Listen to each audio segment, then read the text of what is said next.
2022년 10월 11일입니다. 전주 우석대 강의 전에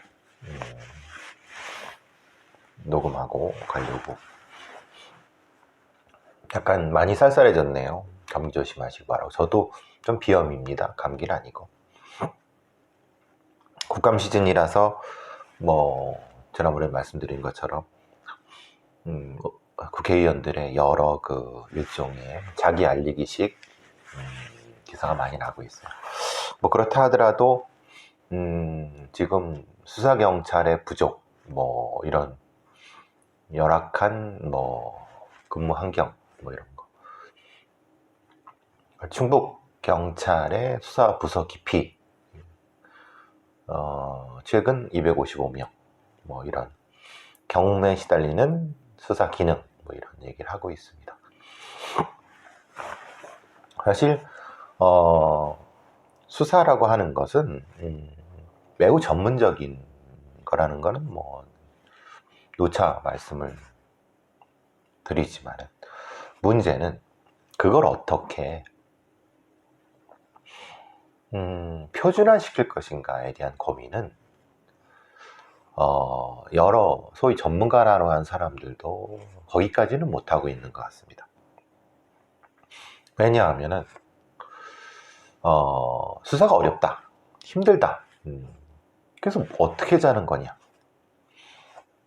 지원을 늘려라, 숫자를 더 많이 뽑아라, 그런 얘기를 하는 건지. 그럼 얼마까지 뽑아야 되느냐? 그럼 얼마까지 더 많은 월급을 줘야 되냐? 쉽게 말하면 그런 걸 해야 되느냐? 거기에 대한 기준도 제시하지 못하고 있습니다. 말하자면 지금 국회 행정안전위원회에 김용판이라고 하는 국회의원이 있습니다. 그 유명한 개구리 소년 사건의 그 사람이죠. 저는 상당히 김용판이 개구리 소년 사건의 미제가 되는데 큰 책임이 있다고 보지만 그렇게 보지 않는 사람도 있으니까 저의 생각입니다. 사실 이 사람은 국회의원도 되면 안 되는 사람이고, 사실은 이 사람은 처벌을 받아야 될 사람이라고 저는 보지만 그거는 제 생각일 수 있으니까요. 근데 국회의원을 하면 제대로 좀 해라. 말하자면 경찰청에서 자료를 받아갖고 충북경찰의 수사경과 해제자 255명, 올해만 수사경찰이 39명이 수사경과를 해제했다. 전체 인원 중 수사경과 포기 비율이 71%. 그러니까 과도한 업무량, 인원 대비 시달리고 있다. 고소고발도 늘어나고 있다. 그리고 자체 불성실 결정 때문에, 그러면은 업무 부담이다. 흔히 말하는 검찰이 재수사 요청을 하면 시정조치 보완 수사, 서류 작업까지 한다. 여기는 다 알아요. 그러면은 어떻게 할 것인가? 그러니까 예를 들면 업무량이 많고 인센티브가 없고 근무 환경이 열악하다, 그래요. 그러니까 이 김용판이라는 사람이 지가 무슨 치안 정갑, 왕궁과 세계까지 올라간 사람이에요. 그래서 그럼 어떻게 하자는 거냐? 수사부서 포상제도, 역량 강화 대책, 말 같지도 않은 소리 해대는 겁니다. 말하자면은 이거는 치안 정감 3개를 달지 않아도 일선에 있는 순경한테도 이런 얘기 들으면 이런 얘기 할 수 있습니다. 그러니까 전문성이 없다는 거예요, 김용판이라고 하는. 그러니까 경찰의 고위직까지 올라가서 누릴 건 다 누리고 권력까지도 다 잡고 사고대로 치고 이런 인간이 결국은 김용판을 욕하자는 건 아닙니다. 대부분의 소위 민주당에도 경찰 출신들 많고 오비쇼 같은 사람도 있었고, 말하자면은 그런 형태의 여론이 있었어도 국민의힘이나 아니면 더불어민주당이나 누릴 거 다 누린 고위급 경찰 간부 출신들이 국회의원 된다고 해도 대안이 없어요. 대안이 없다는 게 얘네들은 정책 영향이 없는 거예요. 그러니까 어떻게 해야 할지에 대한 생각을 안 하는 거예요. 못한다고 해야 되나요? 그러면은, 그러니까 늘리자는 거냐? 김영판이나 이런 애들, 뭐 주로 이런 애들 얘기는 월급을 올려주자는 그것도 아니에요. 포상제도예요. 야, 이 사람아, 포상제도를 올린다고 수사경찰이 갑자기 늘어나기 나도 하고 수사경찰이 제대로 할 수 있냐? 역량 강화는 대체로 어떻게 해? 그러니까 이런 허접한 인간들이 국회의원을 하고 있으니 참 기가 막히다. 그러니까 구체적으로 역량 강화. 그러면 수사부서에 대한 그러니까 흔히 말하는 부서 계급을 그쪽으로 고정시키든가, 아니면은 애초에 제가 얘기한 대로 3년에 6개월씩 이른바 연구년이라고 하는 소위 말하는 이 트레이닝 할 수 있는 그런 기간을 주든가. 그리고 수사부서 수사 역량 강화의 핵심은 이 정보의 공개, 그리고 표준화, 그를 통한 일정 정도의 역량 강화, 이런 구체적인 대안들이 나와야 돼.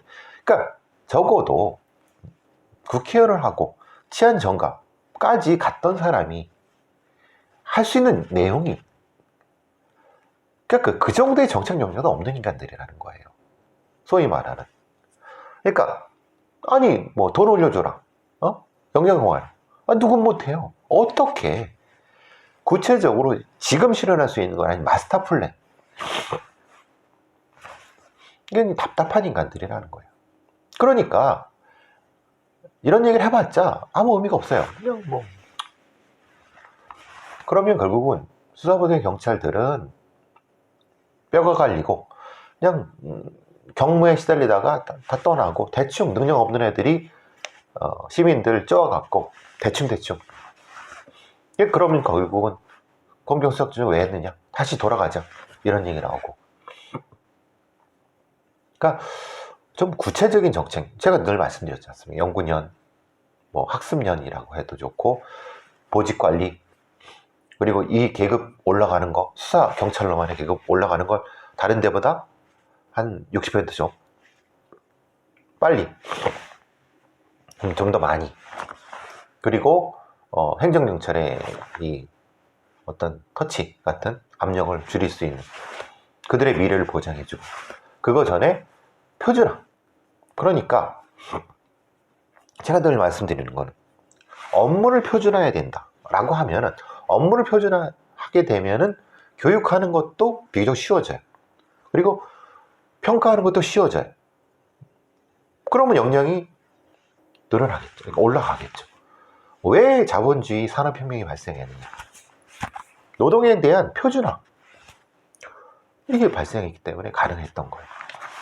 언제까지 도제처럼 사수부사수 해갖고 일일이 가르쳐주고 왜 못한다 한다, 그럼 그 역량에 따라서, 사람에 따라서 천차만별인데,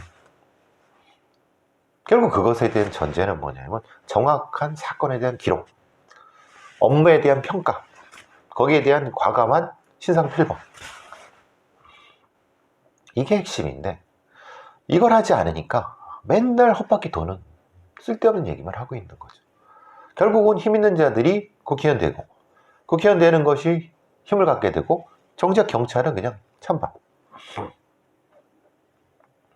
그러니까 똥이 된장이도 모르는 인간들이 국회의원을 하고 있고 경찰 고위직에 가고 있으니까 잘 될 것도 안 되고 있는 상황. 이런 얘기 했잖아요. 학교 전담 경찰관 정원 못 채우고 올해도 급해서 감옥. 그래서 어떻게 하자는 거냐? 네? 학교 전담 경찰관이 왜 필요한가? 그들의 업무는 뭐냐? 그러면은 학교 폭력이 늘어나서 학교 전담 경찰관이 부족하다. 그럼 학교 폭력에 대한 전담을 학교 전담 경찰관이 해야 되는 게 맞나요? 그러니까 국회 교육위원회 문정복 더불어민주당 의원의 얘기가 도대체 뭘 얘기하는 거냐? 학교 전담 경찰관을 더 많이 채용해라는 되는 거냐? 그러면은 학교 전담 경찰관이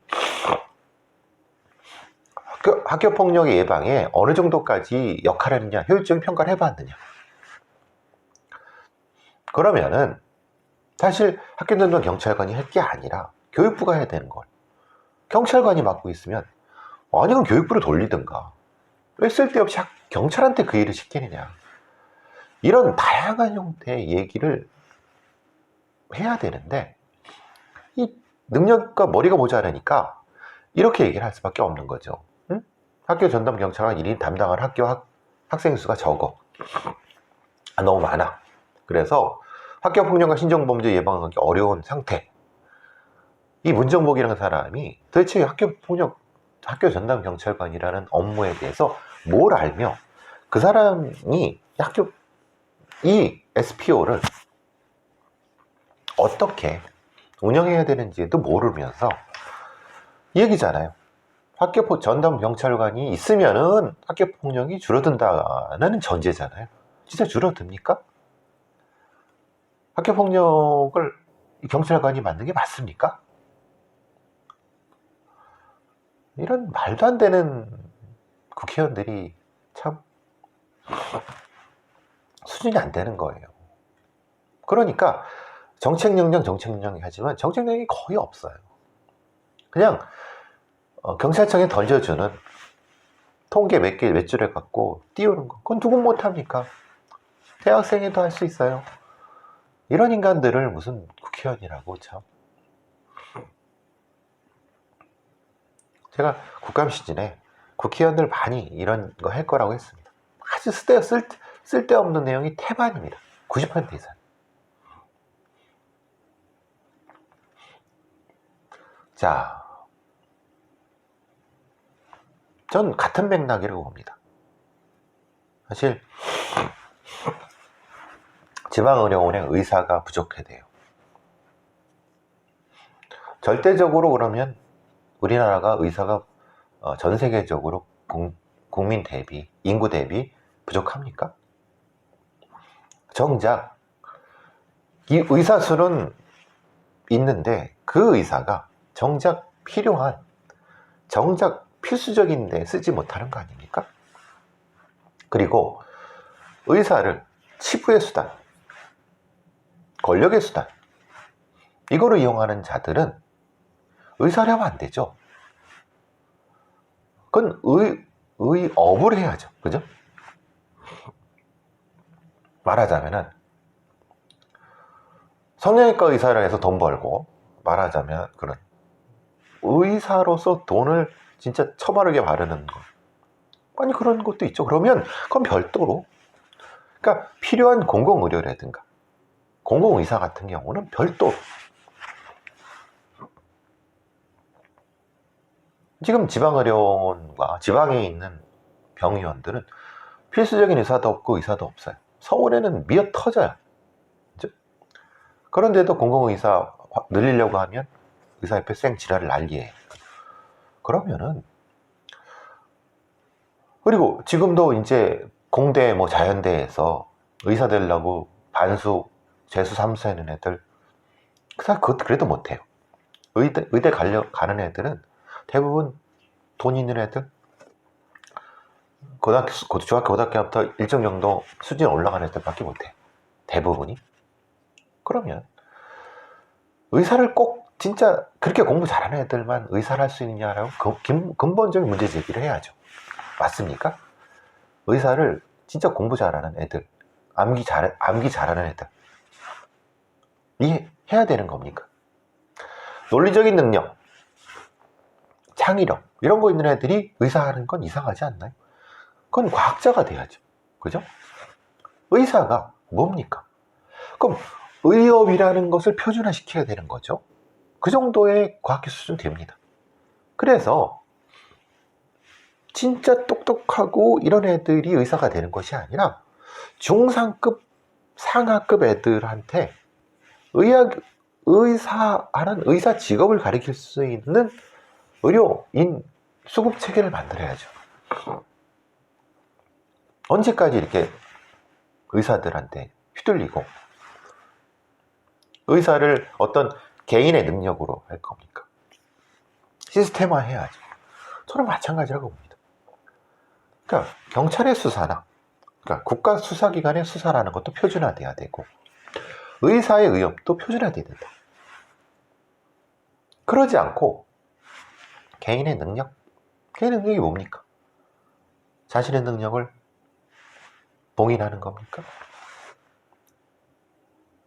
이대로 가다가는 우리나라의 산부인과, 소위 말하는 흉부외과, 응급의학, 소아청소년 같은 외과, 외상외과 이런 데 없어요. 모자라요. 하지 않아요. 국가의 지원이 없이는. 그럼 국가의 지원만 하면 안 되죠. 그들을 키워낼 수 있는 시스템을 바꿔야 해요. 지금처럼이 아니야.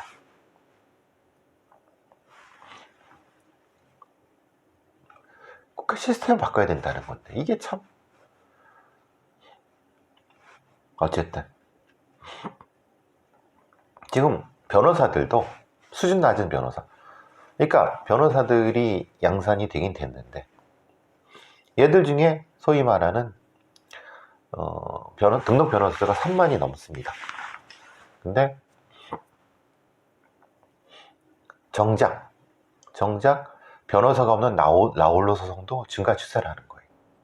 그러니까 정작 필요한 형태의 변호사들이 실제로는 하지 않고, 그럼 얘들은 어디 갔나요? 그러니까 능력 없는 변호사, 성의 없는 변호사, 그러면은 변호사라는 것이 그런 어떤 직업의 영역을 표준화시킨다고 하면은 굳이 변호사는 자격이라는 게 꼭 필요할까요? 저는 사실 그래서 그거에 의문이 있다는 겁니다.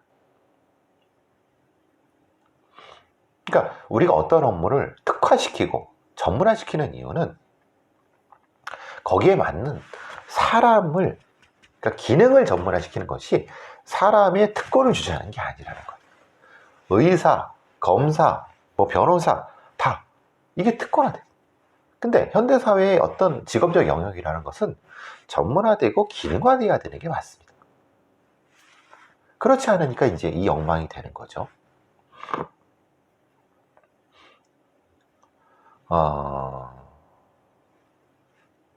제가 미드 중에서 제일 좋아하는 게 SVU, 스페셜 빅팀 유닛이라는데, 뉴욕 성범죄 전담반을 이제 오늘부터 하는데, 내일부터 하는데, 상당히 재밌게 보는데, 사실 뉴욕 성범죄 전담반에 문제가 생겼어요. 왜냐하면 실제로 성범죄 수사를 제대로 하지 않아요. 피해자에 대한 적절한 조치도 하지 않아요. 수사 과정에 성차별 태도가 보여요. 왜 그랬을까요? 그러니까 꾸준히 관리하고 감시하지 않으면 수사기관은 그 명성만큼 제대로 못하는 겁니다. 꾸준히 유지해야 돼. 국가수 잘한다고 지랄지랄 하지만 이게 맞습니까? 모르죠. 꾸준히 하지 않으면 모르는 겁니다. 내일 SVU 23시즌인가요? 보면서 다시 한번 얘기 좀 했으면 좋겠습니다. 오늘 여기서 갑자기 전화가 와갖고 어디 볼까요? 중요한 전화면은 받아야죠. 자,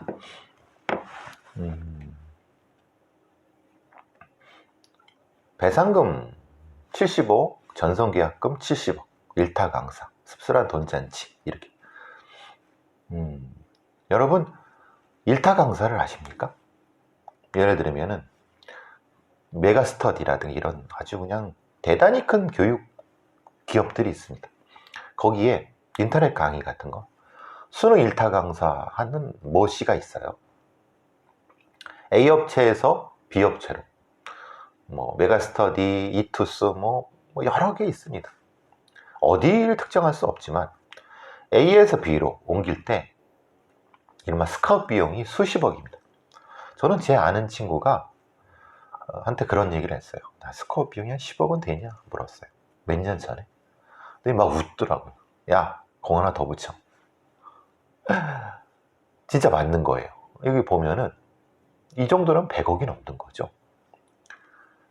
여기 뉴스에 난 것만 해도 75억 배상, 21억 배상. 야, 얼마나 교육 사기업이라는 게 돈을 많이 벌면은 소송 뭐 물어주고 배상이 수십억이 넘어가요.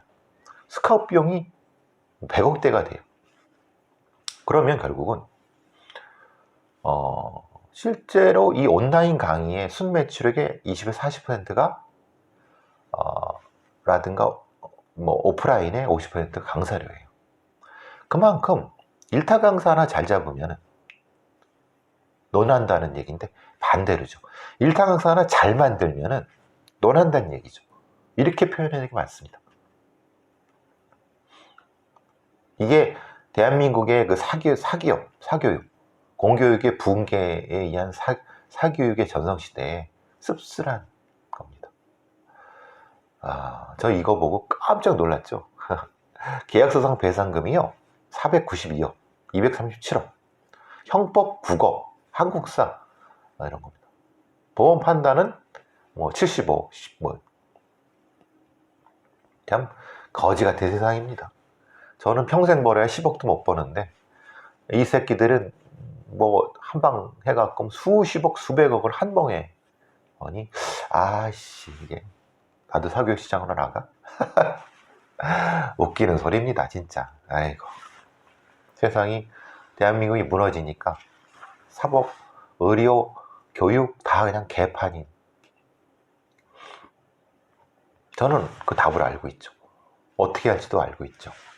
근데 저 같은 사람은 그냥 쩌리로 사는 거죠. 자, 저는 전주로 강의를 가겠습니다.